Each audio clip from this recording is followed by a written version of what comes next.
Bon, vous avez pris un petit truc à boire quand même? C'est quand même un apéro coaching dans l'idée. Donc, on peut prendre du thé aussi, ça marche très bien. Voilà, là, on a du thé, ça fonctionne très très bien. Une petite infusion. Ce soir, j'ai décidé de ne pas prendre de cacahuètes ni de chips, parce que je fais attention à ma ligne. C'est pas drôle. Ah oui, mais je sors d'un week-end de formation, donc je Ah prenais oui, c'est l'apéro vrai. tous les soirs avec les stagiaires. Donc là, il faut que ça s'arrête là, à un moment donné. Allez, Ouais, c'est que t'as pas eu le temps de faire les courses, en fait. oui, et j'ai pas eu le temps de faire les courses. Non, Ouais. même pas. C'est même pas vrai, j'ai eu le temps de faire les courses en plus. Bon, cool. J'espère que vous avez la forme. Bienvenue sur cette soirée de nouvelle apéro coaching intitulée, comment je l'ai intitulé ce soir, comment donner envie de travailler avec vous sans avoir besoin de se vendre. Pourquoi je l'ai intitulé comme ça? Parce que déjà, c'est ce qu'on a papoté lors du dernier apéro coaching. Et quand j'en ai parlé, tout le monde m'a dit, ah ouais, ce serait trop bien de faire un live là-dessus. Bon, j'en parle en long, en large et à travers de ce truc-là, mais pourquoi pas? J'en ai pas encore tant parlé que ça en 2023, peut-être juste 5 ou 6 fois. Donc je me suis dit, non, je plaisante. Donc autant peut-être faire un live exclusivement dédié à ça. Ça pourrait être intéressant, histoire de recaler les boussoles. Donc si vous êtes là ce soir, c'est que ça vous parle quand même, je pense, cette affaire-là, non? Non? Ouais. Qu'est-ce qui vous a le plus parlé? C'est le sans avoir besoin de se vendre? J'ai envie de travailler avec vous aussi. Dans Ouais, les deux. comment donner envie de travailler avec soi, Les quoi. deux. Enfin, comment les gens Les deux. ils ont envie de bosser avec vous, quoi. Bah ouais. Bah tiens, un petit brainstorm. Qu'est-ce qui fait qu'on a envie de travailler avec vous ou pas?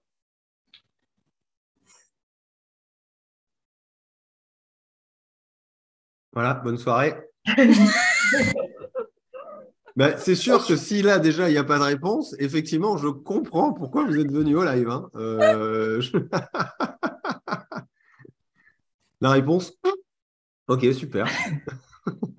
Non, mais tu nous prends de court, en fait.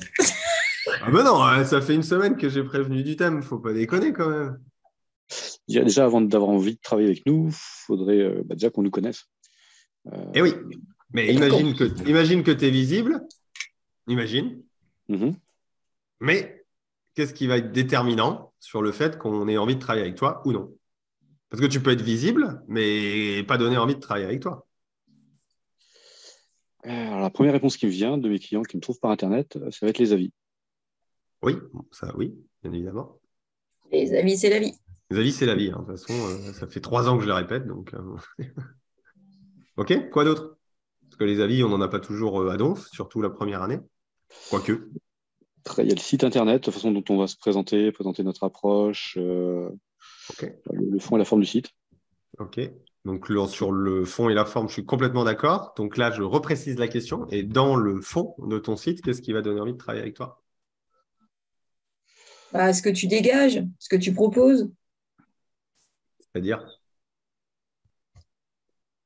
L'approche, moi, je reprends des échos que j'ai eus. Il y a le fait que je me sois par exemple présenté. Des fois, il va y avoir des affinités, le fait que je vienne de Bretagne, je suis père de famille, des choses comme ça. Après, plus dans l'hypnose, ça va être une manière peut-être plus cartésienne qui va parler aux cartésiens. Je pense qu'après, une manière, une forme ou un fond plus ésotérique va peut-être attirer et donner envie à des personnes qui sont plus ésotériques. Exactement. Donc, l'importance de savoir se présenter dans qui on est, dans sa singularité, on va dire, dans sa particularité, sa sensibilité. Donc, ça va automatiquement donner envie de travailler à ceux qui sont dans la même sensibilité. Donc, très bien. La philosophie de vie, quoi. La philosophie. La philosophie d'accompagnement, bien évidemment. Je pense que ça, c'est quelque chose, c'est ce que tu évoques, Franck, d'une certaine manière, qui est ta philosophie, ton regard sur ta pratique, sur ton outil, sur qui tu es. Et c'est ce qui va Mhm, c'est ça. effectivement être assez déterminant. Bien évidemment. Attends, je regarde le chat. La personne doit avoir confiance et ressentir une émotion dans ce qu'elle va dire. Le fait que je m'identifie à la personne dans mes propos. Tout à fait. Mais si vous savez tout ça, pourquoi vous êtes là? Parce qu'on t'aime bien, c'est pour ça. Ah ouais. C'est hors zéro. C'est juste une putain d'excuse pour boire un coup, en fait. Pour certains. Je le sais, je le sais, en fait. Je sais que ça fait partie du truc aussi. Il y en a, ils se disent, je vais bosser, genre, et en fait, c'est juste pour boire un petit coup, quoi. Non, mais effectivement, je peux que rejoindre tout ce qui a été dit jusque-là, ça paraît d'une évidence absolue. La difficulté, c'est d'arriver à le faire. Donc, on le sait. Mais tout le monde n'a pas des qualités rédactionnelles ou de communicant ou la capacité de se dire et d'avoir un vrai recul sur soi pour pouvoir le mettre en avant, le formuler et tout ce genre de choses-là. C'est pas pour rien qu'on fait ça à longueur de journée sur le révélateur et en coaching. Mais dans l'idée, la base fondamentale, moi, ce que j'ai envie de vous livrer, en plus de ce qui a été dit, qui sont les très grandes lignes, hein, Franck, hein, je te remercie, puis ceux qui ont complété également, on est vraiment sur ces très grandes lignes-là. Un élément quand même sur la forme, également de ce qui va donner envie à travailler avec vous sur Internet, hein, notamment, parce que là, on parle d'Internet, c'est votre tronche. Quand même, ça, je le dis tout le temps, hein, mais votre photo va être à un moment donné déterminant aussi. Est-ce que la manière dont qui vous êtes inspire la confiance, où il se passe quelque chose, comme je le dis tout le temps, hein, c'est comme dans les relations affectives, hein, comme dans la drague, hein, on ne va pas plaire à tout le monde. Hein. Et en thérapie, c'est un petit peu la même chose, sauf que là, on va avoir à la fois le fond et à la fois la forme d'une certaine manière. Est-ce que c'est assez rigolo quand on me demande, hein, j'ai vu votre photo, vous avez une bonne tête, vous m'avez inspiré confiance, j'ai lu les avis, votre site était bien fait. C'est généralement ce qui est dit par des clients dans leur choix. Et après, c'est les critères de choix du client qui vont dépendre. Moi, je sais que j'avais fait un site hyper médical et ça inspirait confiance. Ah oui, ça faisait très professionnel et très médical. En plus, je m'appelais centre hypnose, tu vois. Donc, ah oui, c'est un centre en plus. Tu vois, donc j'avais travaillé vraiment autour de cette image-là qui générait une forme d'attraction chez un certain type de clientèle. D'accord? Ça va là-dessus? C'est des bases, hein, là. Ça, c'est des trucs que je répète à longueur de journée. Alors, je vais vous donner quelques éléments clés en termes d'erreurs à éviter déjà pour éviter déjà, de se vendre ou d'avoir cette sensation de se vendre ou d'être carrément à côté de la plaque, hein, en communication. Hein. On va juste balayer certaines choses. Pour certains, c'est juste une énième redite, hein, je vous le dis quand même.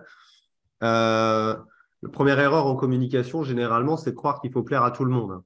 C'est pour ça que, comme l'évoquait Franck tout à l'heure, si vous voulez plaire à tout le monde, vous allez avoir un discours qui va être trop lissé, qui va finalement pas toucher, pas générer de l'émotion ou pas générer un processus d'identification. Donc, cette croyance qu'il faut plaire à tout le monde, déjà, ça serait bien de la laisser de côté. Hein, je prends toujours cette analogie de la drague, c'est très important. Non, vous ne pouvez pas coucher avec tout le monde. C'est pas possible. Donc, il y a des gens avec qui ça marchera et des gens avec qui ça ne marchera pas. Ah, D'accord? merde. Donc, ouais, non, mais ouais, je leur dis quand même, j'aime bien cette analogie, elle me fait rire, mais elle est très parlante. Le deuxième élément, c'est aussi de croire que tout le monde sait ce qu'on sait. C'est des erreurs souvent qui sont faites en communication. Vous êtes formé, vous avez des connaissances que ceux qui vont vous lire n'ont probablement pas. Ce qui veut dire aussi dans l'utilisation de votre vocabulaire, il y a plein d'éléments de vocabulaire que vous utilisez parfois que plein de gens ne connaissent pas.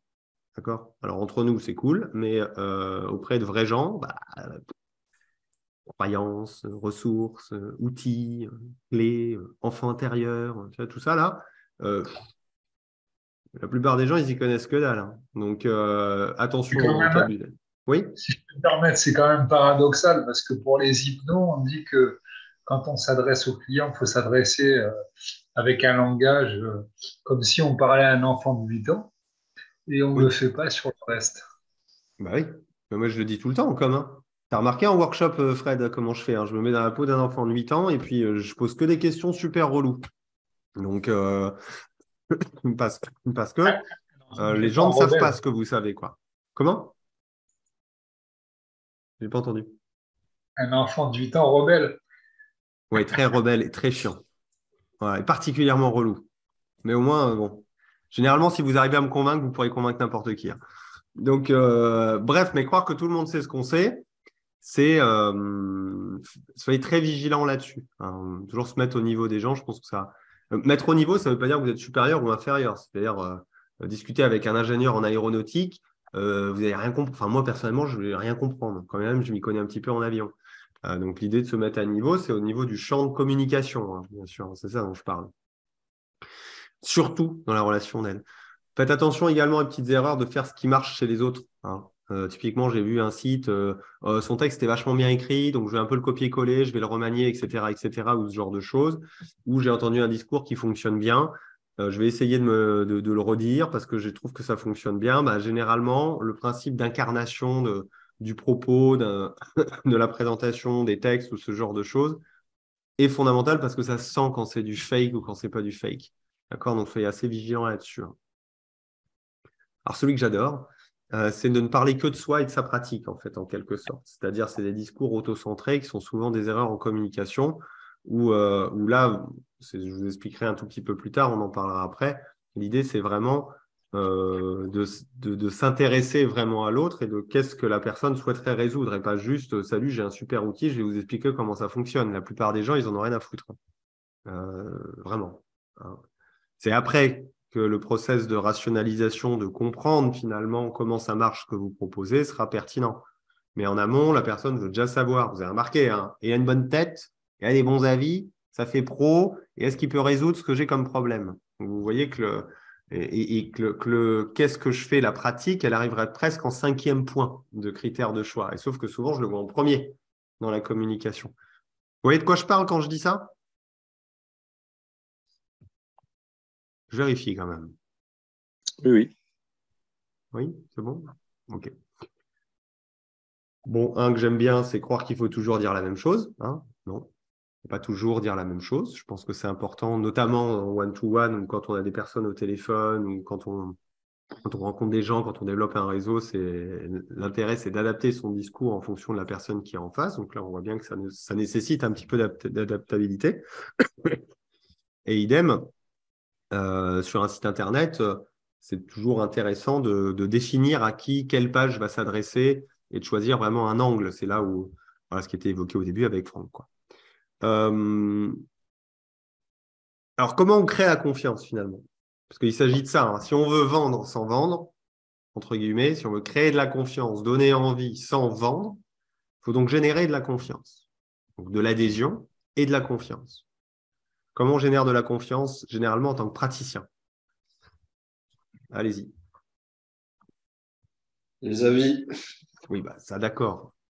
Et qu'est-ce qui génère de la confiance? Mais les avis, c'est quoi? Les avis, c'est les éléments de preuve sociale. C'est le monde qui dit. Ouais, l'expertise. Comment? L'expertise, des références. Comme quoi, par exemple? Je sais pas sur le sujet, des chiffres, des références sur des articles, des études, sur des problématiques qui touchent les personnes. Ouais, ok. Par exemple, si on s'adresse à des personnes sur des problématiques, comme l'évoque Audrey dans le chat, montrer qu'on a compris leurs problèmes, apporter ce qu'on appelle des éléments d'autorité. C'est ça le deuxième point. Donc, élément 1, preuve sociale. Élément 2, autorité. Donc, je sors des études, je montre que je sais, que je m'y intéresse, que je connais. Il y a des références qui sont d'autorité, vont rajouter à la prise de confiance des personnes. Quoi d'autre? Alors, le cadre, ça veut dire quoi, le cadre ce que tu veux dire par le cadre? On continue. Hein. Allez-y, d'autres suggestions. Comment on crée la confiance avec quelqu'un? Moi, les limites que je me suis mis de ne pas travailler avec certains profils. En quoi ça crée de la confiance? Je sais pas, parce qu'ils voient que je me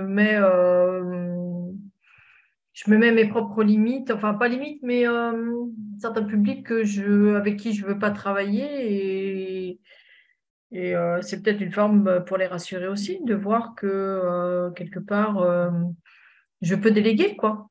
Je joue pas aux apprentis sorciers, si voilà. Ok, je vois ce que tu veux Tu dire. vois ce que tu veux dire? Ouais, je vois le côté je ne règle pas tous les problèmes de tout le monde. Voilà, c'est ça, et que si je sais pas, je délègue. Alors, comment fait un praticien qui est plutôt généraliste dans son approche et qui traite toute forme de demande? Je dirais aussi le cursus, la formation.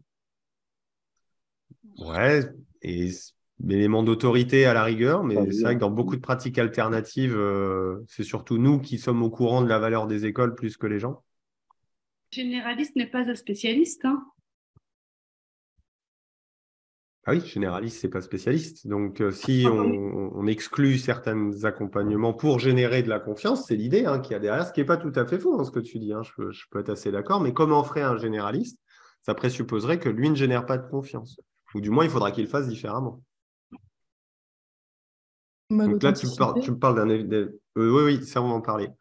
Mais juste pour terminer avec Magali, c'est vraiment le côté d'aller se positionner dans une position d'expert, de spécialiste ou de centre d'intérêt vraiment précis que tu as, ce qui présuppose une expertise plus par rapport à d'autres.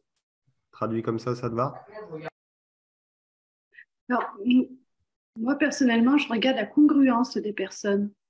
Alors, Tout à fait. Alors ça, c'était mon 4e point, la congruence, que j'appelle aussi la cohérence entre ce qu'on raconte et ce qu'on fait. Enfin, la cohérence globale. C'est vraiment la cohérence globale entre ta communication, ta manière de parler, ce que tu dégages. C'est vraiment une espèce de truc cohérent, quoi. C'est hyper important d'avoir cette congruence, cette cohérence dans notre communication.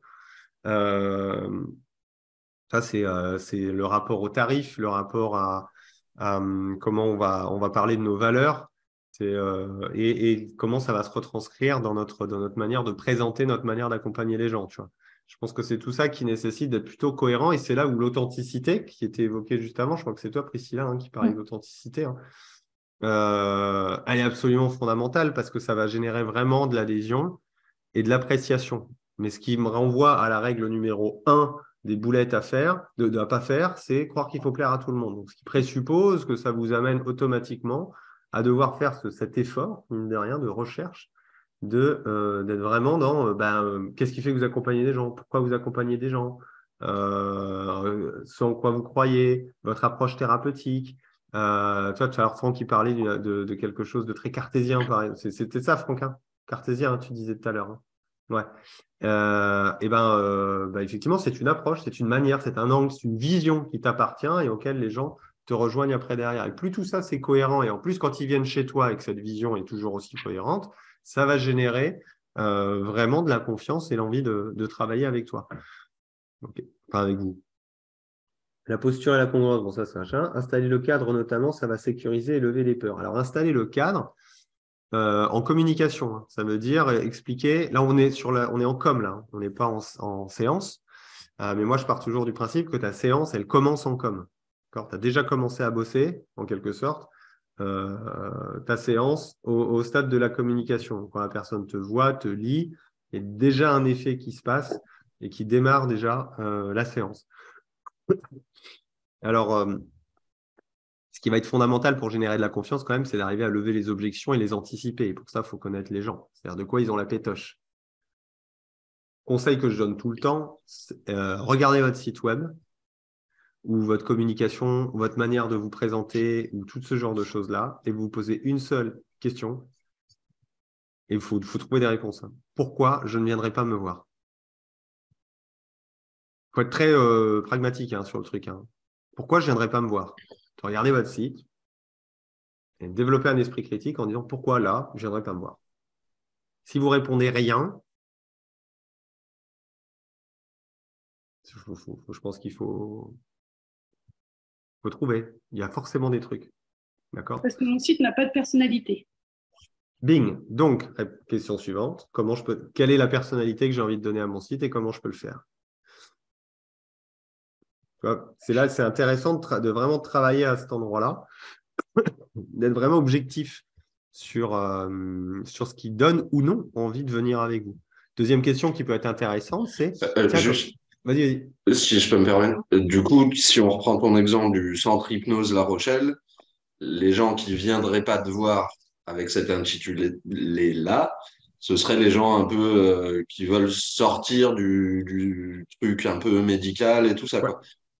Okay. Oui, les gens qui vont chercher une personnalité, qui vont chercher quelque chose comme ça. Moi, je n'ai pas misé là-dessus quand je me suis lancé, ce qui n'était plus le cas après. Ce qui n'est plus le cas du tout maintenant. Mais au départ, c'était un vrai postulat parce qu'il fallait que je bouffe dans les 2 mois, quoi.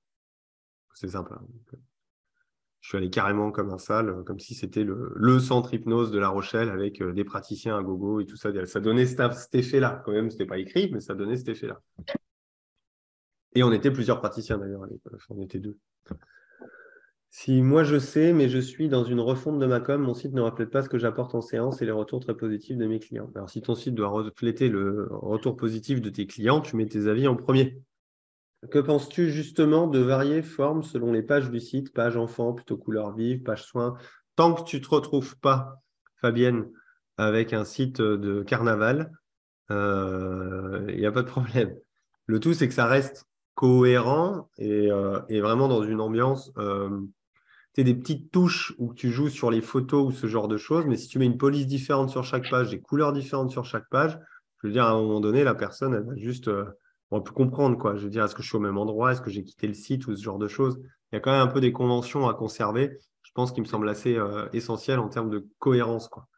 Et puis comment dire, quand tu vends de l'hypnose pour les enfants ou un accompagnement pour les enfants, c'est aux parents que tu le vends. Donc, Oui, en plus. Moi, le problème, c'est que j'accompagne en périnatalité, donc depuis le désir d'enfant jusqu'au postpartum. Je ne comprends pas en quoi c'est un problème. Ah oui, du coup, sur le site, j'ai des photos de bébés, par exemple, et complexes quand tu as des gens. J'ai pas compris. Et complexe. Par exemple, et complexe quand tu as des gens. Je n'ai pas compris le complexe. Ah, qui n'arrive pas à avoir d'enfant. Oui, mais si tu accompagnes au désir d'enfant et que je vais sur un site au désir d'enfant, que je montre des photos d'enfants, c'est la promesse dans l'idée. Tu promets qu'ils vont avoir des enfants. Oui. Enfin, tu vas les aider à avoir des enfants, donc il vaut mieux voir des enfants. Ouais. C'est la promesse. Il viendrait, si tu es que sur par exemple, si tu es sur le deuil périnatal, moi j'ai quelqu'un en coaching, on a travaillé là-dessus. Ouais, on peut raisonnablement considérer que montrer des photos d'enfants, tout ça, c'est peut-être un peu tendu, quoi. Mais justement, je peux aussi les accompagner, mais du coup, j'écris plutôt que j'accompagne du début jusqu'à la fin avec les difficultés de la maternité pour le moment, parce que je me dis, c'est sûr que alors là, si je rentre dans le deuil, je peux plus. Il faudra que je refonde tout le site, quoi. Non, Mais pour le moi, problème, c'est que ça devient généraliste. C'est pas trop touchy. C'est pas trop touchy. Après, tu peux avoir des pages séparées Oui, voilà. où tu as des pages. Ce qui va donner vraiment envie, c'est le processus d'identification de la personne à ce que tu racontes. On doit vraiment sentir, que ce que tu racontes, la personne, quand elle va te lire, en fait, elle va se rendre compte que tu parles d'elle. C'est ça la clé. C'est là où je dis la différence entre parler de soi et parler des gens. Quand on écrit, quand on parle des gens. On parle de ce qu'ils vivent. C'est là où ils disent, putain, mais c'est exactement ça, quoi. C'est exactement ce que je vis, ce qu'elle a dit là ou ce qu'elle raconte, c'est exactement ce que je suis en train de vivre. Ça crée automatiquement un processus d'identification, en fait. Et donc, potentiellement, tu deviens une solution parce que vu que tu parles de ça. Après, la phase suivante, ça sera bien évidemment de voir ce que tu peux leur promettre. C'est-à-dire, qu'est-ce qu'on leur promet? Il faut que la promesse, elle soit en correspondance avec leurs attentes. Et c'est ça qui va petit à petit générer de l'envie. Donc, vous voyez petit à petit le puzzle qui se pose depuis le départ. Où on est à la fois sur une sensibilité visuelle, on est sur une sensibilité en termes de style. Donc là, déjà, il y a du filtre quand même. Et après, derrière, l'attente et la promesse en correspondance. Là, le problème et l'attente de résultats. Derniers petits éléments pour créer la confiance, sur lesquels, vraiment, c'est vraiment l'idée d'arriver à faire adhérer la personne à notre philosophie, à notre approche. À ce qu'on dégage. Voilà, ça va être assez important. Après, je rejoins ce qui a été. J'ai envie de vous dire, si vous avez 153 avis positifs 5 étoiles, vous avez un site un peu merdique et une photo toute pourrie, ça peut passer. Je veux dire, sans trop se prendre la tête sur la réputation, sur le bouche à oreille. Mais bon, avant d'arriver à ce stade-là, on recommande d'apprendre quand même à générer de la confiance, d'apprendre à papoter avec des gens, d'apprendre à créer du réseau et ce genre de choses. C'est une compétence. Je me rappelle, je le dis à chaque live de toute façon maintenant, je cherche même plus à comprendre. C'est une compétence que vous avez pour la vie et qui vous permet vraiment plus rapidement remplir, à mon sens, votre carnet de rendez-vous. Ça va là-dessus sur les éléments qu'on a évoqués pour l'instant? Ouais, très bien.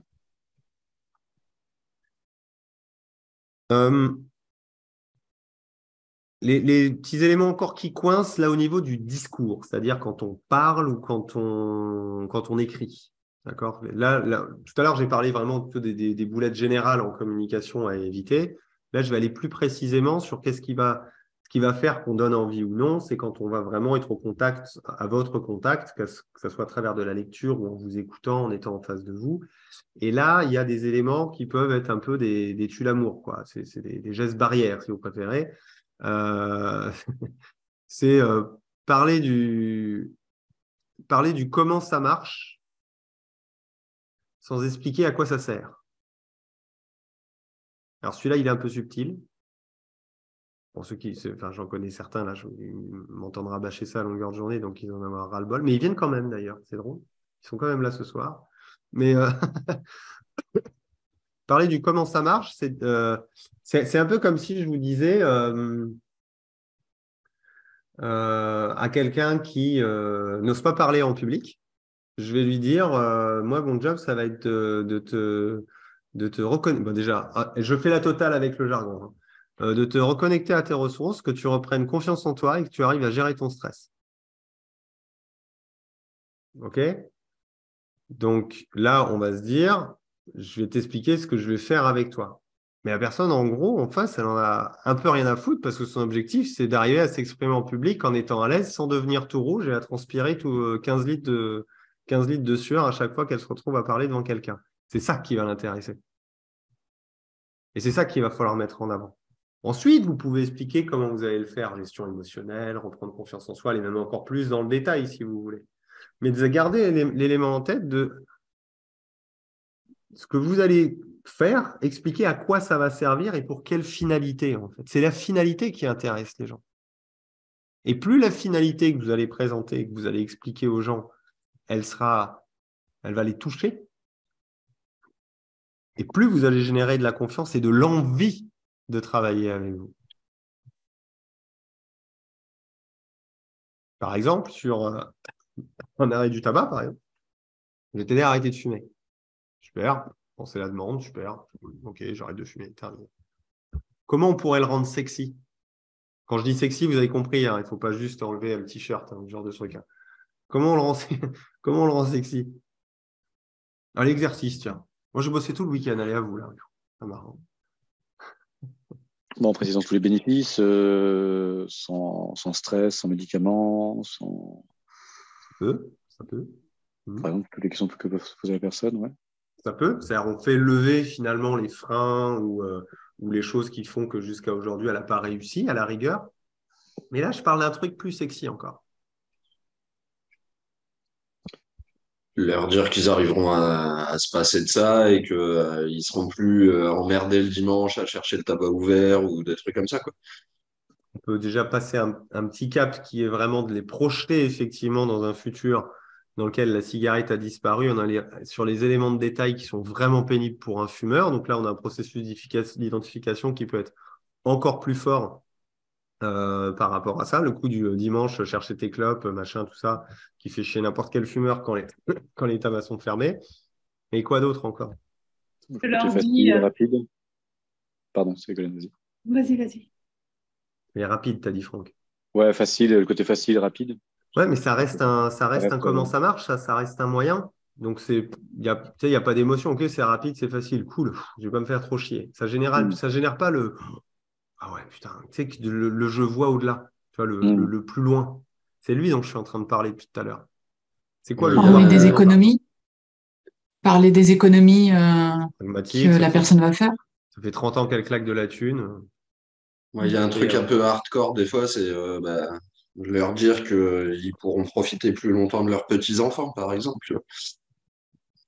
Là, on commence à toucher quelque chose de plus en fonction des âges qui peut être hyper intéressant. Moi, je leur dis, vous avez 3 choses qui vous font tenir le tabac. Allez, on fait un petit jeu. Dites-moi pourquoi vous fumez et je vous expliquerai dans quoi ça rentre.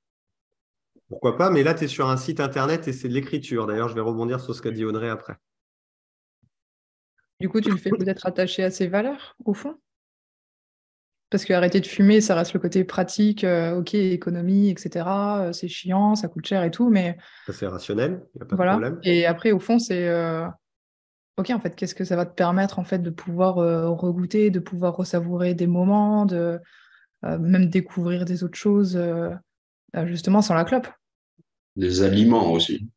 Le goût des aliments, l'odorat. Exactement, mais on reste sur quelque chose de rationnel où on peut avoir un bénéfice limité ou ce genre de choses.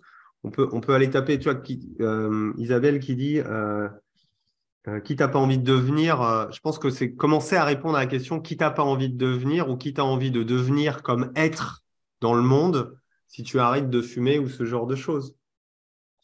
Tu vois, les notions d'esclave, les notions de reprendre le contrôle, les notions au fond, qui est cette personne sans le tabac? Qui peut devenir cette personne sans le tabac? Et qui peut devenir vraiment cette personne sans le tabac, par exemple? C'est sur des sujets comme ça qui peut être intéressant dans un discours, dans un argumentaire, de dire, moi, mes leviers sur le tabac, c'était toujours les mêmes. Je leur disais, le sujet, c'est pas d'arrêter. Le sujet, c'est pas de reprendre la prochaine fois que vous allez vous engueuler avec votre femme. Et ensuite, je développais vraiment, j'allais beaucoup, beaucoup plus loin après derrière sur qui allait devenir cette personne-là finalement. Et je pense que c'est d'aller sur les différentes thématiques, toucher le sujet, le rêve finalement caché de la personne, le truc un peu waouh des fois, qui peut être dans un évitement comme un aller vert, hein, qui peut être des leviers beaucoup plus puissants que des processus de rationalisation. Ce que tu as expliqué, Franck, ça marche très bien. Pour certaines personnes, ça va être des leviers, c'est intéressant. Mais ce qui va donner envie sur d'autres sujets, peut-être que le tabac n'était pas forcément l'exemple le plus flagrant, mais sur d'autres sujets, ça peut être extrêmement transformateur, alors qu'on s'arrête souvent aux premiers niveaux qui sont des niveaux comme je disais tout à l'heure, je vais t'apprendre à gérer tes émotions, à avoir mieux confiance en toi, à oser t'exprimer. Oui, mais quelle est la personne que tu vas devenir? Comment ta vie va se transformer dans sa globalité en faisant ça? Et je pense que c'est d'aller sur ce niveau d'après qui est vraiment transformateur et peut donner beaucoup plus envie. Si tu reprends si tu reprends la prise de parole en public, ça peut être de projeter la personne en mode vous serez capable de présenter vos projets pendant la réunion, vous aurez une promotion, enfin ça peut déboucher vers une promotion et genre de truc ou Oui, ça peut être ça et ça peut être par exemple au-delà de ta réunion là que tu n'oses pas parler en public. Comment ça va être? Oui. Comment? Un peu comme un changement de paradigme. C'est le changement de paradigme, exactement. C'est-à-dire qu'on va au-delà de la simple résolution du problème. Ce n'est pas juste que tu vas pouvoir t'exprimer pendant ta réunion. C'est qu'est-ce qui va se passer dans ta vie quand ce que les autres penseront de toi n'aura plus d'impact. Donc, en fait, tu touches directement l'identité alors à ce moment-là. Bah oui. Ok. T'as pas peur d'aller à ce niveau-là direct, en fait. Bah non, c'est ça qui donne envie chez les gens. Oui, mais justement, il y a des personnes qui, justement, comme par exemple la clope, enfin, j'ai mis d'accompagnement avec la clope, mais. Pour ça que je disais que la clope, c'était peut-être pas forcément le meilleur exemple, et encore. Je pense que c'est Oui, peut-être là-dessus que si ouais. tu le touches, c'est encore plus puissant. Mais tu vois, du coup, des personnes qui se sont vraiment associées à leurs problèmes depuis très longtemps et qui, du coup, leur faire voir la possibilité de dire, bah tiens, en fait, qui tu serais en étant sans ce problème, ça peut faire flipper quand même, non? Bah, et alors, ça peut faire rêver aussi. Ouais, bah, c'est un peu qui tout double, quoi, non? Pourquoi ce serait qui tout double? Bah, si tu le fais flipper. En disant, ah mais non, mais de toute façon, moi, il est hors de question. Je sais même pas qui je suis, par exemple, sans ma clope, quoi. Non, mais attends, tu l'amènes pas comme ça. Tu l'amènes pas comme ça. Attention, tu lui dis pas quelle personne tu vas devenir quand tu seras plus fumeur. Dans l'idée, c'est l'intention que toi, en termes de démarche intellectuelle, il faut avoir, mais tu le présentes pas. Et puis de toute manière, j'ai envie de te dire, là, dans ce genre de cas de figure, ça va dépendre de la personne que tu as en face. Ça se calibre. Mais d'un autre côté, je vais répondre à la question d'Audrey, en même temps, ça répondra à ce qu'on est en train d'échanger là. Elle dit, oui, mais on ne peut pas sur un site prendre tous les cas possibles, comme parler du public, arrêter de fumer ou donner envie aux clients qu'il y a autant de besoins différents que de clients. J'ai envie de te dire oui et non. Parce qu'en fonction de ta pratique, il y a toujours des sujets phares, en fait. Il y a toujours des sujets phares et je pense que c'est important de mettre en avant différents sujets qu'on peut regrouper par thème, en fait. Que ça aille de la gestion émotionnelle à les problèmes de dépendance et d'addiction, que ça aille les problèmes comportementaux ou ce genre de choses-là. Tu arrives sur un site internet et il y a marqué juste gestion des émotions, régler ton problème de comportement. OK, par contre, si tu mets en avant tout de suite des problématiques que tu peux regrouper entre elles, ça va tout de suite donner un processus d'identification beaucoup plus fort. Je veux dire, tu cherches à te libérer de la dépendance affective, tu cherches quoi? Tu fais quoi? Tu tapes sur Google dépendance affective. D'accord? Et les gens, ils partent toujours du principe qu'ils ont un problème. Et c'est de ce problème-là qu'il faut qu'ils voient apparaître sur leur site web. Et c'est là où je fais un peu des fois un reproche sur les sites web qui ont tendance à survoler trop les problématiques sans les détailler quand même un minimum en donnant des exemples. Et les exemples qu'il faut donner correspondent aux grands problèmes que vous rencontrez. Je ne sais pas si ça répond à ta question, Audrey, mais c'est ce que je pense. Enfin, c'est ce qui fonctionne. Donc, dans l'idée, pour revenir à ce qu'on échangeait avec Priscilla, d'aller sur le cran vraiment de quelle est la vie que la personne a envie d'avoir, si tu préfères, et que ça soit contextualisé, c'est-à-dire que ça soit qu'elle puisse en faire une représentation quand on parle et pas juste tu seras libre. S'en branle, c'est les livres, ça veut rien dire hein, déjà. Tu vois. Mais c'est quoi la liberté pour un fumeur? Et de l'expliquer. Tu vois, par exemple. Parce qu'il y a souvent un rapport à la liberté, par exemple, avec le fumeur. C'est intéressant. Parce que s'ils contactent, c'est qu'ils se sentent un petit peu enfermés dans leur système et qu'ils n'arrivent plus à s'en dépatouiller. Ils sentent qu'ils ont perdu le contrôle. Ils n'ont pas le contrôle là-dessus. Ils ne se sentent pas libres. Donc, d'aller miser sur c'est quoi la vie, une vie libre pour un fumeur, ça peut être vachement intéressant. Et des possibilités qui vont au-delà du simple fait que la cigarette ne soit plus dans sa vie. Ça, c'est cette démarche-là qui est hyper intéressante. Attends, je vous explique ça en 10 minutes. Hein. Attention. Toi, tu es sur le révélateur, hein, donc tu n'as aucune excuse. Hein, les modules là-dessus. Hein.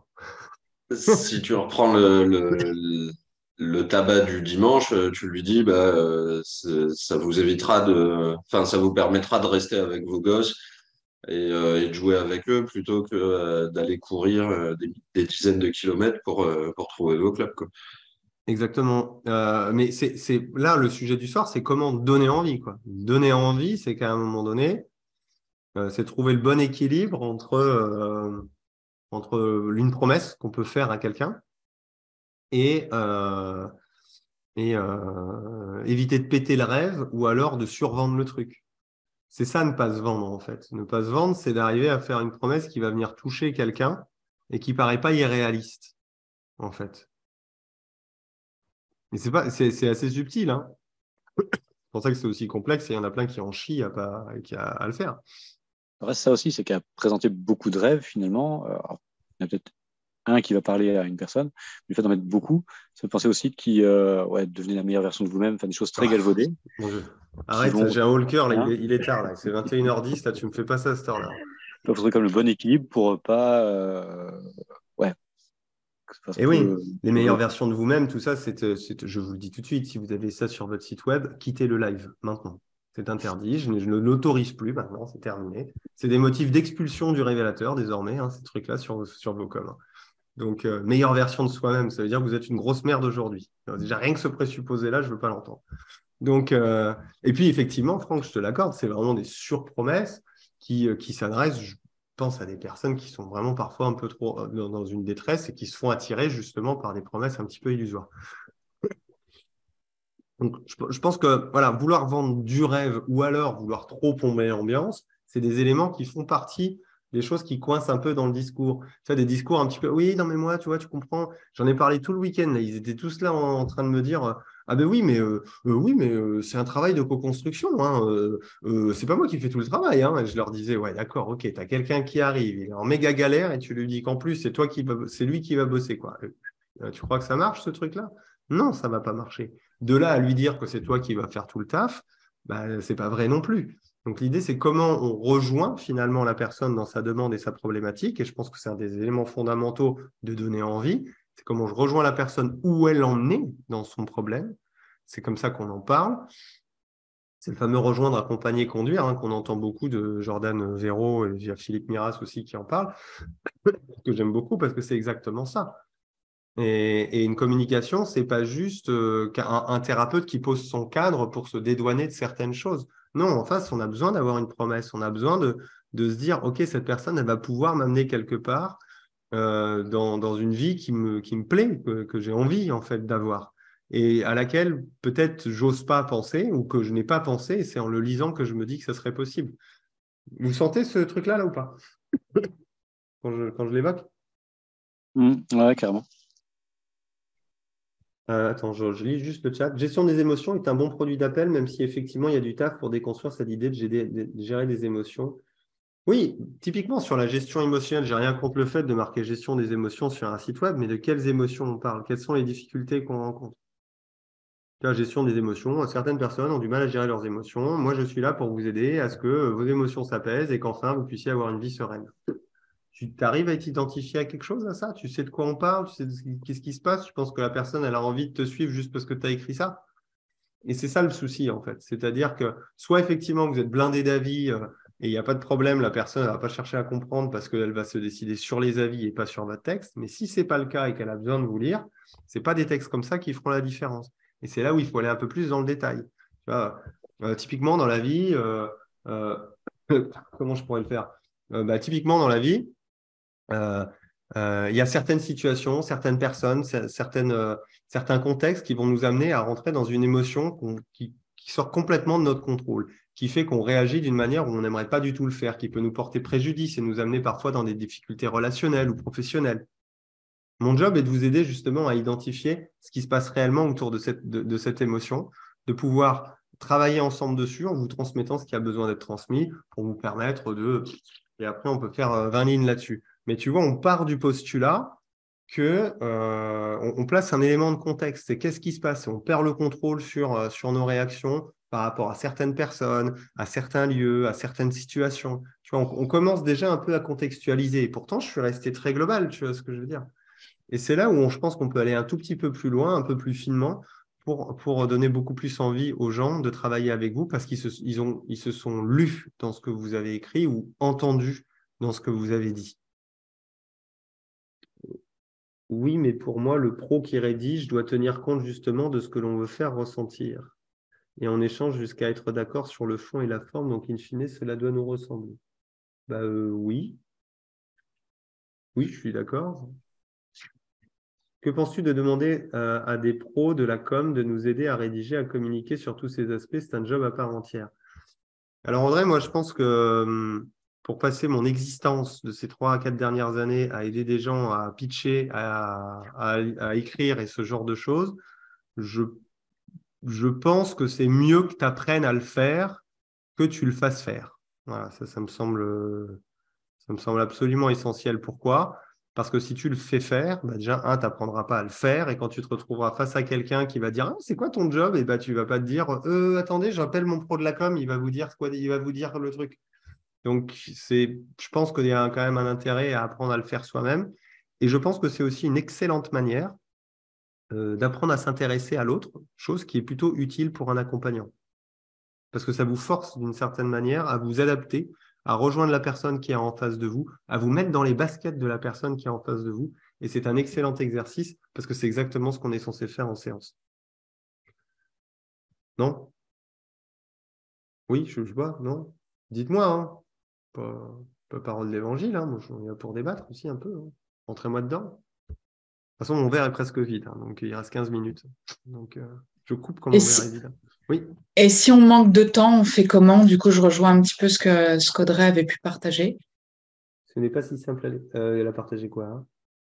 Si on manque de temps Non, pour sur le le faire fait de déléguer la partie com. Alors, j'entends ce que tu as dit par rapport au fait de savoir communiquer soi-même, parce que quand on nous pose la question au coin de la rue, c'est bien de pouvoir répondre. Par contre, prendre le temps d'écrire des posts, de communiquer sur les réseaux, pas pareil, ça. c'est 2 choses différentes, là, du coup. Oui, pas pareil. Alors, attention, parce que là, pour moi, on parle de compétences com. Ça veut dire que toi, c'est important de savoir le faire. Oui. Pour le faire faire à quelqu'un, c'est quand même important de lui donner des grandes lignes, à mon sens, et d'avoir un regard dessus. Si vous souhaitez vous développer en ligne à faire des posts, soit on reste sur des posts vraiment généralistes, sur des sujets un peu précis, mais qui ne sont pas de la com, où tu vas chercher à développer une position d'autorité. Ça veut dire que tu ne vas pas chercher à ce que les gens deviennent fans de toi, juste « Ah, ok, elle peut peut-être résoudre mon problème, j'appelle. » Boum. Ça, ce n'est pas la même chose. Pour certaines personnes qui ont vraiment envie de développer une position d'autorité ou ce genre de choses, je pense que d'écrire soi-même, c'est assez important. Mais bon, là-dessus, je suis un peu mitigé, tu vois ce que je veux dire, parce que pour moi, on est dans une relation humaine. C'est ce que je prône tout le temps, c'est ce que j'essaye de transmettre au maximum. C'est ma vision du marketing pour les accompagnants. C'est une relation humaine. Donc, que toi, tu n'écrives pas tes propres contenus, imaginons que on parlait de périnate tout à l'heure. Moi, si je cherche de la périnate, peut-être que ça m'intéresserait de savoir ce que la personne qui est en face de moi elle a dans le crâne et pas juste d'avoir de l'information basique que quelqu'un aurait écrit et qui est purement informative et qui va peut-être pas générer de l'émotion ou qui va peut-être pas venir me toucher ou j'aurais pas la sensation qu'on me transmet une expérience, tu vois ce que je veux dire? Donc, tant pas le temps, j'ai envie de te dire, oui, j'ai vu Damien. Damien, t'en penses quoi?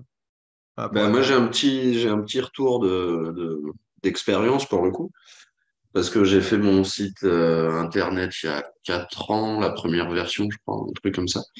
Donc avec un qui suis-je très basique, sortie d'école, voire même j'y étais encore un peu.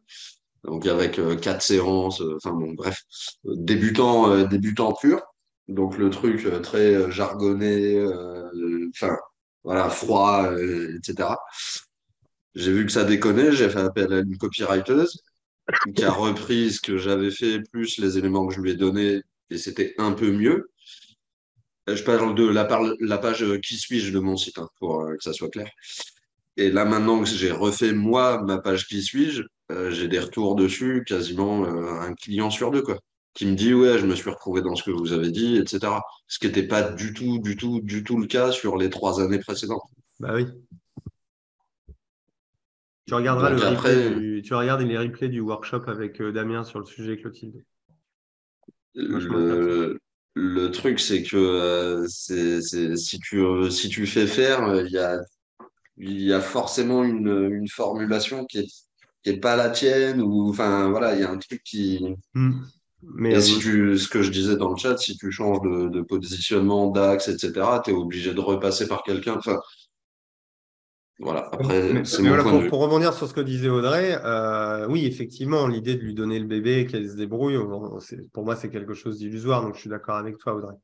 Après, si tu trouves quelqu'un qui a de l'adaptabilité, qui écrit comme tu le sens, etc., oui, pourquoi pas déléguer? Je ne pourrais jamais te dire non, parce que t'as pas le temps, t'as pas le temps. Qu'est-ce que tu veux que je te dise? Moi, j'ai pas le temps d'écrire, j'écris pas, je fais des lives. Voilà, pouf, voilà, c'est plus simple. Et puis le jour où je pourrais écrire, ben, j'écrirai. J'ai fini mon premier bouquin, là, donc c'était déjà pas mal. Mais les posts, tout ça, j'y arrive pas, quoi. Donc, pour ça que je choisis aussi un canal qui est en correspondance avec ma disponibilité, mon temps et ce genre de choses. Il y a des gens, je pense à Laurent, lui, il écrit tout le temps. C'est son truc. Il adore ça, il écrit. C'est comme ça qu'il se fait, qu'il fait connaître son travail davantage, etc., etc. Pourquoi tu rigoles, toi? Ah, pour déléguer, il y a ChatGPT. Alors, oui, ChatGPT, c'est très intéressant, au passage, sur un point. C'est que vous pouvez demander à ChatGPT de vous pré-mâcher le travail. Ouais, vous lui demandez. D'après toi, comment il faut faire pour arrêter de fumer aujourd'hui? Hop, c'est rien, hein. Il vous débite le truc. Et après, derrière, ça vous permet déjà de préconstruire en fait un article, par exemple. Après, moi, je pars du principe que si c'est ChatGPT qui l'a écrit et que vous le copiez-collez, ça se verra tout de suite. Et là, pour moi, ça va totalement à l'opposé de tout ce que je prône. Par contre, se servir de l'outil pour pré-mâcher le travail, ça peut être intéressant par moment si vous êtes dans une grosse production d'articles, par exemple. C'est pas délirant, hein, je veux dire, vous le voyez comme Wikipédia que vous pouvez interroger. Vous n'allez pas copier-coller Wikipédia sur vos posts, c'est ce que je veux dire. Vous allez prendre de l'info, ça va vous aider à vous structurer. Tiens, ça, j'y avais pas pensé. Ça vous fait juste gagner un petit peu de temps si vous êtes vraiment short en termes de temps, quoi. Tout n'est pas acheté sur ChatGPT. Il y a quelqu'un qui a un micro activé, ça fait un Arsène micro. C'est bon, vas-y. Voilà. Tu disais quoi, Franck? Que je disais à moitié en rigolant, en plaisantant, c'est que oui, pour pré-mâcher le travail, pour ceux qui ne sont pas trop rédactionnels, ça donne une bonne base qu'il faut retravailler, reformuler, etc. Ouais. Mais c'est très intéressant. Ouais. C'est pas mal, hein. Enfin, je veux dire, je pense que ça peut ouvrir. Alors, bien sûr, il y a toujours des déviances, des machins, des trucs, mais si on reste. Pour moi, l'intégrité, c'est un truc c'est hyper important, tu vois. Donc, de fait, moi, si je dois utiliser ChatGPT, ce serait pour lui dire, ah, vas-y, résume-moi un peu telle et telle partie du truc, ça me donne un petit peu des bullet points, ça me donne une idée, ça me fait gagner du temps parce que j'aurais pas trop le temps d'écrire, tu vois. Si moi je devais l'utiliser, je l'utiliserais comme ça, tu vois, par exemple. Mais ma patte, ma touche, c'est ce qui fait que les gens ils m'aiment bien, c'est ce qui fait que les gens ils me suivent. Et s'ils ne la retrouvent pas dans mon rédactionnel ou si. Et d'ailleurs, des fois, je me fais la réflexion quand j'écris une newsletter ou n'importe quoi, quand je me relis, je me dis, attends, je suis dans du factuel ou je suis dans du JP là? Et des fois, ça m'arrive de réécrire complètement ma newsletter parce que je me rends compte qu'en fait, là, j'étais tellement sur du factuel que c'est. Est-ce que je dirais ça à un apéro coaching? Des fois, je me dis ça. Est-ce qu'à l'apéro coaching, je dirais comme ça? Donc, quand la réponse est non, je réécris mon truc. Et je pense que ça, c'est assez important. Je pense de rester dans cette authenticité. C'est ça qui va vraiment vous donner, qui va donner envie aussi aux gens de travailler avec vous, c'est de sentir qu'il y a un être humain derrière, en fait, qui connaît son sujet et qui sait exactement où est-ce que vous avez envie d'aller. Ce n'est pas une question de temps dans mon cas, mais c'est vraiment très difficile de rédiger avec tout ce que l'on exprime ce soir et que ce soit au top. Alors oui, alors le top, il faut quelques années. Au moment que j'y suis, et pas facile, mais je vais reprendre avec les conseils de ce soir. Sur l'écriture, c'est très, très, très difficile. Attention, ça peut prendre du temps si vous n'avez pas l'habitude. Après, voilà, par exemple, ce qu'on fait sur le révélateur, on travaille beaucoup sur la structuration du pitch. C'est des choses qui ne prennent pas tant de temps que ça. Il faut juste s'y mettre un petit peu et oser passer devant tout le monde 2-3 fois pour qu'on élague. Et on arrive très, très rapidement à des résultats qui sont hyper intéressants et qui permettent de mieux structurer son propos, de mieux structurer son offre. Moi, je travaille que là-dessus. Donc, ce n'est pas si colossal que ça, mais ça demande de s'y intéresser, ça demande de s'y pencher, surtout de le voir comme une priorité. Donner envie, ça ne se fait pas en un claquement de doigts. Par contre, ça peut s'apprendre assez rapidement pour comprendre vraiment la mécanique qu'il y a derrière, en fait. Là, j'essaie de vous donner les grandes lignes. Ça dure, c'est 1 heure. En plus, on échange, il y a plein de trucs, c'est très court. Donc, j'essaie de donner des pistes, de vraiment d'éveiller à certains éléments clés et phares. Mais ce n'est pas si long et si compliqué que ça, en fait, de donner envie. Rien qu'avec ce que je vous ai donné ce soir, il y a déjà des éléments, rien que les erreurs à éviter, déjà celles-là, vous les mettez de côté, ça va changer vos discours. Hein. D'ailleurs, qu'est-ce qu'il faut que je vous dise encore? Il me reste 6 minutes. Je fais attention maintenant au temps. Hein. T'as vu? Je fais attention au temps. Jean-Pierre, juste une question. Vas-y, envoie. J'ai été confrontée, moi, à ça. Mon site, je l'ai fait. Au départ, j'ai donné main libre à la personne qui m'a fait un site, un professionnel. Quand j'ai lu les textes, alors là, j'ai des poils qui se sont hérissés de partout. Donc, je lui ai dit non, stop, c'est moi qui fais les textes. Donc, j'ai fait mes textes parce que ça me faisait peur. Et je ne voulais surtout pas qu'on mette une image hypnose comme ils l'avaient fait eux. Bref, et en fait, après, il m'a commencé à me dire ouais, ok, mais le référencement naturel ne va pas fonctionner avec ce que vous avez mis. Oui, normal. Vrai ou pas? Vrai. Et alors, comment on peut parer à ça? Est-ce que le référencement naturel est une priorité? Pour te faire connaître. Après, moi, je pensais que ça prenait 2 mois. Ouh là là, j'en connais une qui n'a pas regardé mes vidéos d'avant. Si, pourtant. Mais si. Rappelle-toi. Le référencement naturel, ce n'est pas forcément un axe de développement majeur. Aujourd'hui, tu tapes, tu es en hypnose. Oui. Tu tapes hypnose ta ville. Cite-moi le nombre de sites qui ressortent avant toi, autres que des praticiens. Et généralement, tu te tapes tous les annuaires, tous les machins, tous les trucs. Le site, il arrive en 7 ou en 8 après dans les résultats de recherche. C'est ça le référencement naturel. Donc, est-ce qu'il est pertinent ou pas?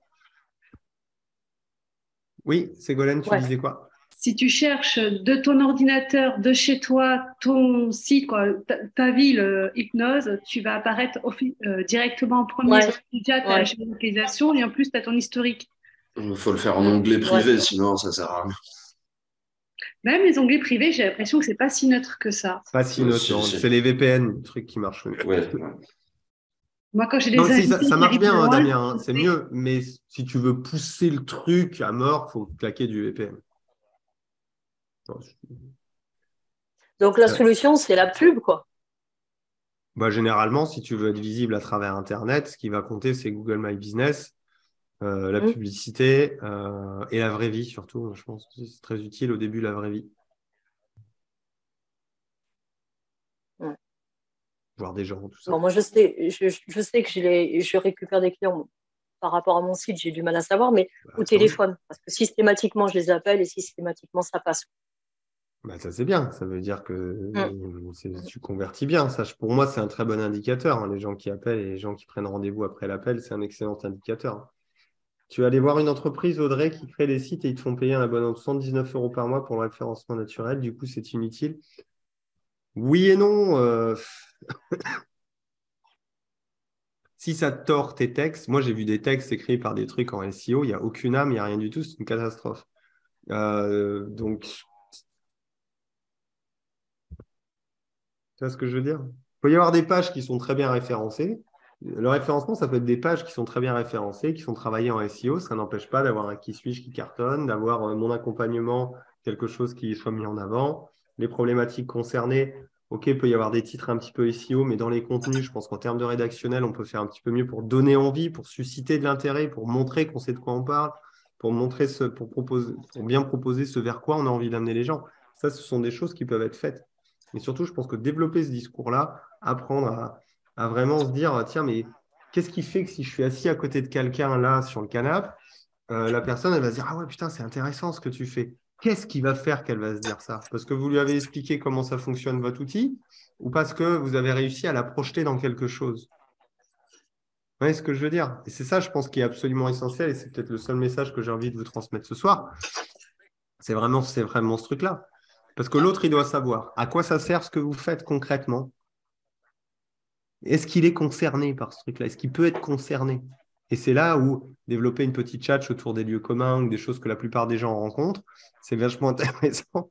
Il doit comprendre pourquoi vous plutôt qu'un autre. Ce qui veut dire, c'est quelle est votre approche, votre approche en fait finalement thérapeutique. Comment vous voyez pourquoi vous faites ce métier en fait. Tu vois, ce week-end, un des exercices que je fais à un moment donné où on construit un pitch, à la fin, je leur dis pourquoi tu as fait ce métier. Et le pourquoi je fais ce métier, c'est pas parce que j'aime bien aider des gens, et que c'est chouette et que c'est beau.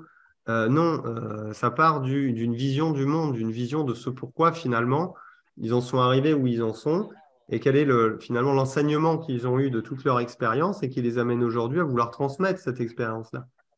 Et c'est ça qui va venir toucher, qui va donner envie. Et c'est assez fou quand on commence à travailler là-dessus, de quelle manière on se rend compte qu'on peut toucher beaucoup plus facilement les gens, au-delà de discours prémodelés ou plutôt cartésiens ou factuels. Alors, pas cartésien dans le sens de ce que tu évoquais, Franck, tout à l'heure, mais dans le sens très factuel, en fait, trop factuel, mais qui ne va pas vraiment générer une transformation et qui ne va pas générer un processus d'identification ou même de kiff de qui vous êtes, quoi, tout simplement.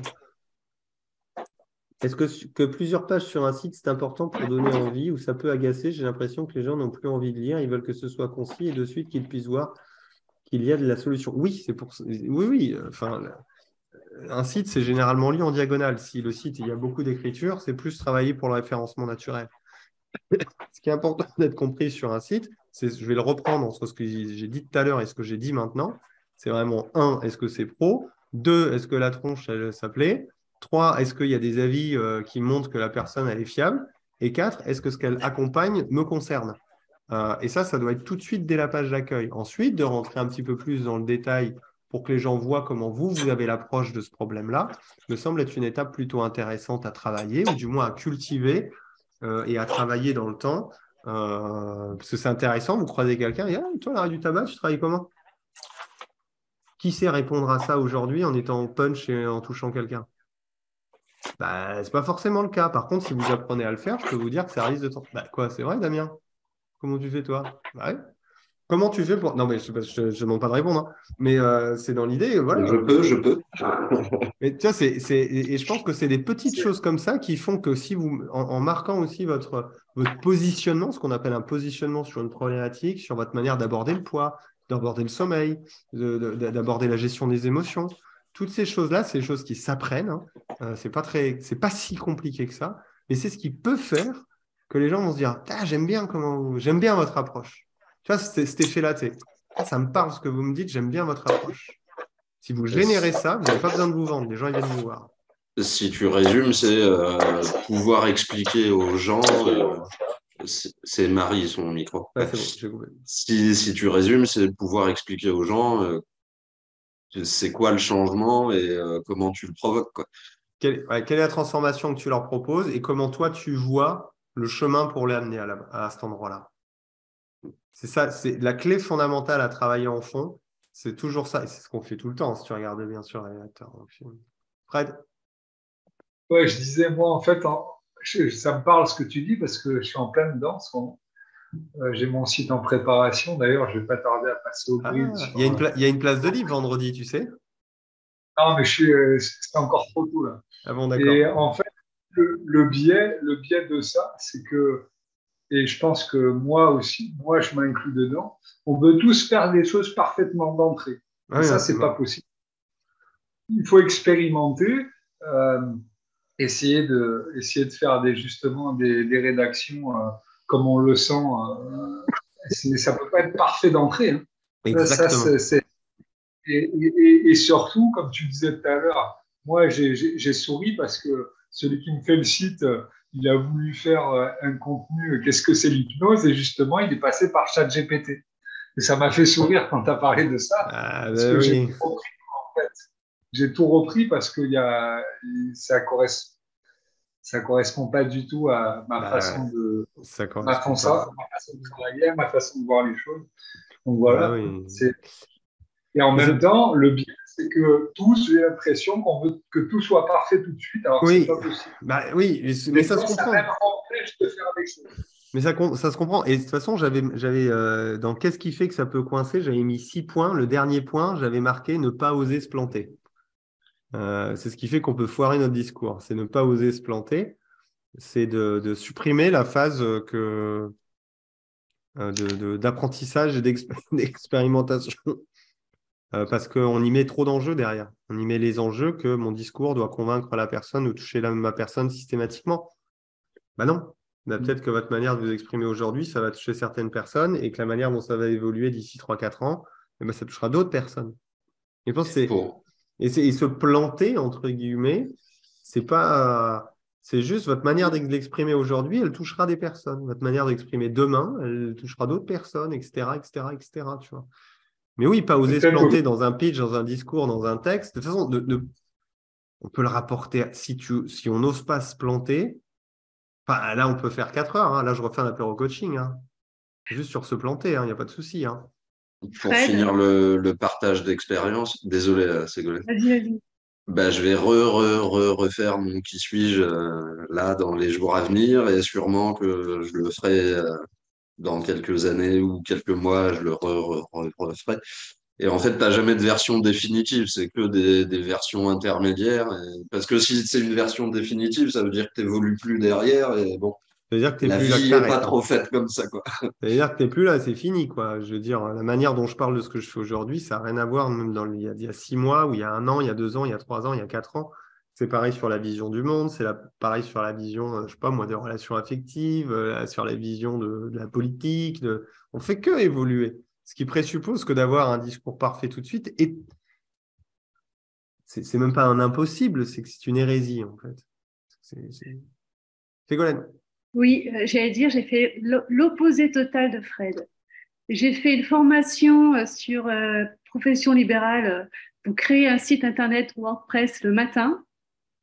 Le soir même, je l'ai mis directement sur internet, accru, avec toutes les fautes d'orthographe, tapé au kilomètre. Je m'en fous, je venais d'arriver, personne ne me connaissait, personne n'allait me chercher. Et puis comme ça, je l'ai lancé. Et forcément, avec toutes les fautes d'orthographe et tout ça, j'avais quand même un peu face au mur. Du coup, toute la semaine qui a suivi, je l'ai arrangé, je n'ai fait que ça. Et en fait, ça fait 4-5 ans que je n'arrête pas de l'arranger et il évolue tout le temps. Et à chaque fois, tous les 6 mois, je me dis, ça y est, c'est fait, c'est fini. Et 6 mois plus tard, je reviens. Mais au moins, 1 an plus tard, j'ai fait une autre formation dans le même centre, c'était à Vannes. Et j'ai rencontré des personnes de ma première formation qui n'avaient toujours pas mis leur site en ligne. 1 an plus tard, j'étais sur le cul. Ah non, t'as pas mis ça en ligne, mais qu'est-ce que tu fous? Voilà. Ouais. Donc, et puis mon site, finalement, il n'est pas si mal. Par rapport à ce qu'on partait, en tout cas, il est vraiment pas si mal. Oui, mais là, c'est... Après, je vois Audrey qui dit, là, j'aimerais arrêter de me planter sur la com et réussir un peu sur ce point. Il y a une différence entre... là, pour moi, c'est un sujet qui est différent, ce que tu évoques là, Audrey. Se planter sur sa com, ça voudrait dire, si j'interprète, ça voudrait dire que tu n'as pas de retour de ta communication. Donc, ce qui présuppose qu'il y a 2 facteurs. Aujourd'hui, ce soir, on a évoqué un facteur, c'est le donner envie. D'accord? Donc, on l'a abordé de manière un peu globale. Là, je fais 2 jours sur le sujet et puis X heures de contenu sur un révélateur. Donc, là, en 1 heure, on fait très court. Mais donner envie, c'est un élément fondamental qui doit se coupler à la visibilité. Et c'est les 2 ensemble qui fonctionnent. Et ça peut déconner ici, comme ça peut déconner là, ou ça peut déconner sur les 2. Et je pense que c'est absolument fondamental parce que si vous êtes visible, mais que vous avez une com de merde, vous n'aurez pas de clients. Si vous avez une super com, mais que vous n'êtes pas visible, vous n'aurez pas de clients non plus. Et c'est l'addition des 2, finalement, qui va générer véritablement de l'adhésion, en fait, à ce qu'on propose. Ça peut jouer sur... Je me rappellerai toujours, je ne sais pas ceux qui se rappellent, là, Julien, on avait travaillé sur son site et en fait, il avait mis sa photo Et sur sa photo, on aurait dit un Jones de 17 ans et demi, quoi. Mais vraiment, je lui avais dit, mais tu sors du collège, du lycée, là, mec. Il était là, plutôt beau gosse en plus, mais tu vois, il se faisait un petit peu jeunot, il avait son petit sac à dos, tu vois, et je voyais ça sur son site, thérapie, machin, boum, boum, boum. Je lui dis, mais tu penses sincèrement que je vais voir un ado? Ouais, mais il faut s'assumer et tout. Je dis, je suis arrête tes conneries maintenant tout de suite. Tu vas te faire une vraie photo, quoi. Et il s'est fait une vraie photo de lui aujourd'hui. Il ne s'est pas grimé ou maquillé, mais juste, il passe son sac à dos en mode selfie, quoi. Et je lui ai dit, et ça fait combien de temps que tu es installé? Il me dit, bah, ça fait 5 ans. Je lui ai dit, bah, tu mets depuis 5 ans et tu mets une jolie photo. Et bah, ça lui a ramené un peu plus de mots. Il a vu la différence sur les conversions à un moment donné, juste sur un élément comme ça. Et parfois, ça ne se joue à pas grand-chose. Et c'est là, Audrey, où je peux comprendre qu'on peut en avoir marre à force de répéter les choses. Mais parfois, ça peut se jouer sur certains éléments, quoi. Il y a un décalage entre les bons retours, le bouche à oreille se fait, et les rendez-vous qui n'augmentent pas. Peu de visites sur mon site et pas de prise de rendez-vous suite à ce peu de visites. Mon site ne va pas et je m'en rends compte ces derniers temps car j'étais plus sur mes séances que sur ma com. Vous savez ce que je pense de laisser la com de côté. Donc oui, effectivement, si tu as laissé un peu la com de côté, je peux comprendre que toujours, ouais, les trois, c'est 1, 2, 3 que tu faisais, Damien, là, les tiers-temps, là, c'est ça, ouais. Un tiers de temps consacré à la pratique, un tiers de temps consacré à l'expertise et un tiers de temps consacré à son développement. Si vous respectez cette règle, généralement, vous ne risquez pas de tomber en panne de clients. C'est assez important. Pas négliger la com. Tu sais, c'est ce qu'on dit, hein, une bonne fois pour toutes. Je le fais une bonne fois pour toutes. Bah, non, ça évolue tout le temps. Alors qu'il y a des phases où on communique plus que d'autres, ça, je peux bien le comprendre. C'est un petit peu normal, surtout quand on est blindé de séances. Mais négliger, je pense que c'est toujours savoir répondre à la question comment les clients me trouvent, hors bouche à oreille. Il faut toujours avoir la réponse à cette question-là et valider que ça fonctionne. Si ça, c'est là, à mon avis, vous avez moins de chances de vous retrouver un peu le bec dans l'eau à un moment donné. Bah, cool si tu rectifies. Qu'est-ce que je voulais vous dire? C'était déjà pas mal. En plus, on arrive au bout du temps. Non, mais c'était bien, là. On a tout fait. On boit un coup. J'ai fini. Je peux faire un petit commentaire qui n'a rien à voir. Vas-y, fais-toi plaisir, Fred. Avec Laurent, vous n'arrivez pas à vous arranger de ne pas faire les trucs en même temps? Avec Laurent, pour les lives? Ouais. Non, mais moi, c'est lui qui s'est mis le mardi à 20h30. Moi, ça fait 6 mois que je lui ai dit, hein. Je lui ai dit, mec, tu te démerdes. Hein. Non, mais le dernier workshop aussi, quoi. C'est quand la semaine dernière, il y avait les deux. Vous étiez tous les deux au même moment. Ouais, c'est vrai. Mais c'était son premier. Je lui ai envoyé un message. Je lui ai dit, putain, je lui ai dit justement, j'avais mon truc. Il dit, oh merde. Tu vois, donc bon, bref, c'est pas grave. Ça arrive. Et tu avais Jérémy Collier aussi, je crois, qui était en même temps. Ça faisait les trois sur le même créneau horaire quasiment. Faut choisir. Choisir, c'est renoncer. Ouais. Bah, de toute façon, c'est plus sympa de venir boire un coup ici, je pense. Non ouais, faire un 9h, c'est pas l'ambiance, quoi. c'est sûr. Mais non, mais c'est pour ça qu'il y a les replays aussi. C'est ça qui est cool. Comme ça, tout le monde peut en profiter. C'est cool. On en reste là pour... Alors, dans 15 jours, je vous le dis pour ceux qui sont là, je fais un apéro coaching avec un intervenant spécialiste de tout ce qui est référencement, blogging, Google My Business, tout le bordel. On a fait comment donner envie, on va faire comment être visible. Je dirais pas comme ça, mais le mec, il réfléchit un petit peu. OK? Donc, ça sera dans 15 jours.